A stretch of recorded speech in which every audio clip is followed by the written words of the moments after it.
حضور اقدس صلی اللہ علیہ وسلم کا ارشاد ہے کہ جس نے میری پیغمبر صلی اللہ علیہ وسلم کی قبر مبارک کی جس نے میری وفات کی بعد میری زیارت کی تو ایسا ہے گویا میری زندگی میں زیارت کی۔ الحمدللہ رب العالمین۔ مشکوٰۃ شریف میں ارشاد نقل کیا گیا کہ جس شخص نے حج کیا پھر میرے قبر کے زیارت کی وہ مثل اس شخص کے ہے جس نے میری زندگی میں زیارت کی ہو۔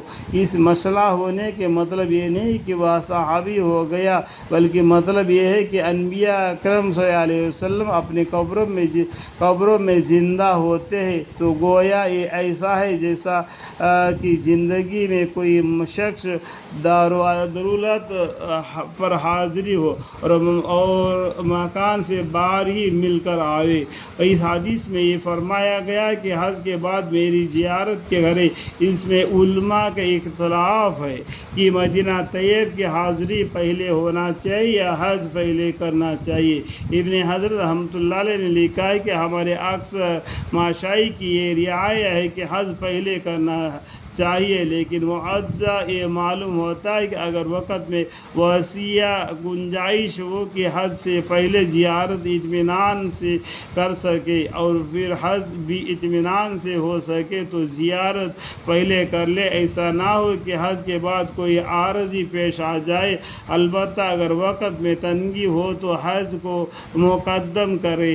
ملا علی قاری رحمۃ اللہ علیہ نے لکھا ہے کہ اگر حج فرض ہے تب تو حج کو مقدم کرنا چاہیے، بشرطے مدینہ منورہ راستے میں نہ پڑتا ہو۔ اگر راستہ میں پڑتا ہو تو پھر بغیر زیارت کے آگے بڑھنا کباوت ہے۔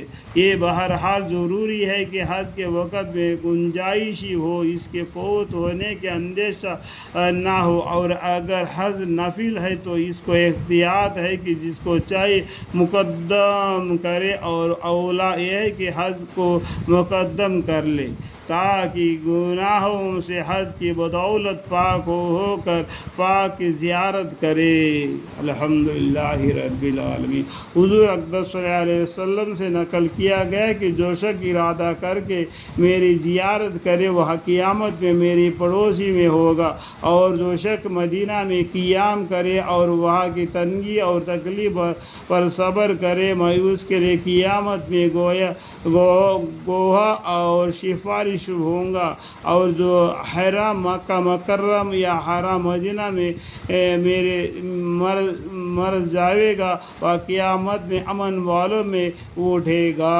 الحمدللہ رب العالمین۔